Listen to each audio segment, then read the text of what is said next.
Монгол улсын цөлжилтийг буцаах, бэлчээрийн дороотлыг бууруулах, нийт нутаг дэвсгэрийг ингээд ногоон болгох бүхий л үйл ажиллагааг улсын их хурл бол дэмжих ёстой.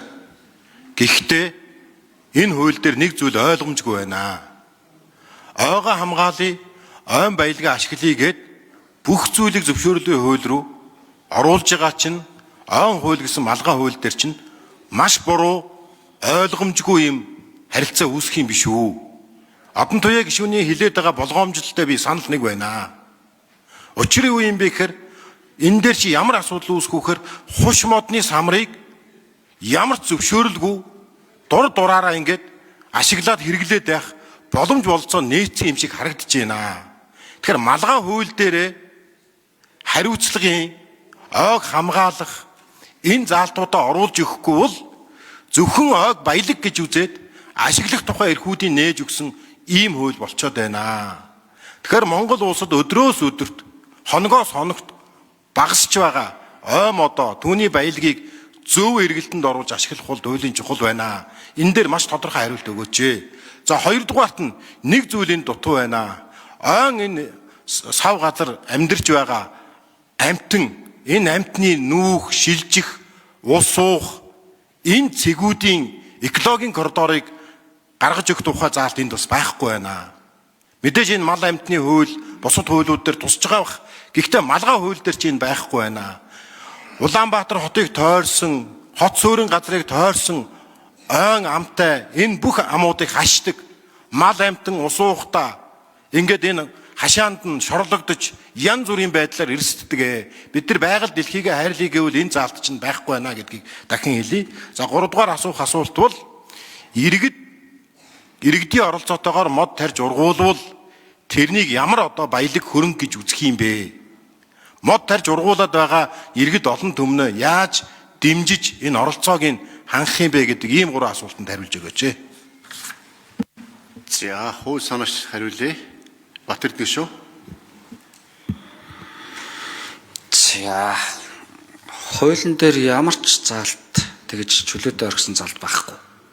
Сошиал мэдээлэлээр яваад байна гэдгийг би дахиад хэлье.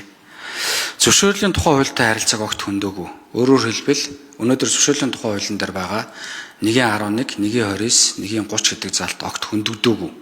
Тэр утга агуулгаараа хуш модны самарч гисэн бүгдээрээ тусгай зөвшөөрлөлтөө хэлбэр дээрээ байгаа. Зөвшөөрлөгийн харилцаагаар шийдэгдэнэ. Харин дагалт баялагын дунд ургацын жилд зөвхөн ахын зориултаар их ургацын жилд нь аль ч зориултаар ашиглахыг зөвшөөрнөгдөж юм. Ийм тодорхой дэглэм зохицуултын харилцааг л бид нар оруулж өгч байгаа. Өөр юм бол байхгүй. Яг зөвшөөрлөлтөй харилцаа зөвшөөрлөлтөөрөө явж байгаа гэдгийг би хэлье. Иргэдэд бид нар нээж өгч байгаа. Нэг ясандаа нээж жоохоо илүү хялбар болгож өгч байгаа. Өөрөөр хэлбэл гооч ингээд аваад идэг сумрууд авхитдаг зүйлийг бойлуулж цахимжуулж байгаа. Тээвэрлэлт хийж явж байгаад гэмт хэрэгт холбогддог байсан бол цахим систем дээр нь тээвэрлэлтийг бүтэн оруулж өгдөг. Чиглэлцдэг харилцааг нь бид нар хийж өгч байгаа. Дээрээс нь бид нар ойжуулалтын санг бий болгож өгч байгаа. Ойжуулалтын сан буюу таны сайн хэлдэг дэмжлэг гэдэг зүйл маш хэрэгтэй байна. Тэгвэл бид нар ойн баялаг нөөц ашигласны төлбөр, олон улсын хөтөлбөр төсөл, бусалдгүй тусламж хандив, экологийн үйлчилгээний орлого, ойн дагалт учирсан хохирлын нөхөн төлбөр, хууль заасан бусад их үүсвэрүүдээс оруулаад эндээсээ тодорхой хэмжээний дэмжлэгийг иргэд болон аж ахуй нэгж тармил бий болгох асуудал дээр хийж өгч байгаа. Дээрээс нь хүлэмжийн зах зээл. Дөнгөж сая бид нар уур амьсгалын өөрчлөлтийн тухай хуулийг хэлэлцсэн. Тэгвэл бид нар тармил бий болгож байгаа иргэн аж ахуй нэгж хинч вэ? Тухайн ой дээр нь орж ирэх хүлэмжийн зах зээлээс орж ирэх мөнгөн дүнгийг бид нар баталгаажуулж оруулж өгөх бүх боломжийг бол хуулиар нь бүрэн дүрэн нээж өгж байгаа гэдгийг би хэлмээр байна. Амьтан болон экологийн коридортой холбоотой асуудал дээр бол ойн тухай хууль, тусгай хамгаалалттай газар нутгийн тухай хууль гэх мэтлэнгээр хуулийн зохицуултууд бол хангалттай яг өнөөдрийн түвшин дээр бол нээлттэй байгаа. За, тусгай хамгаалалтын хуулийн дээр бол бид нар тусгайчилсан зүйлийг бол оруулж өгч байгаа, заалтыг бол оруулж өгч байгаа.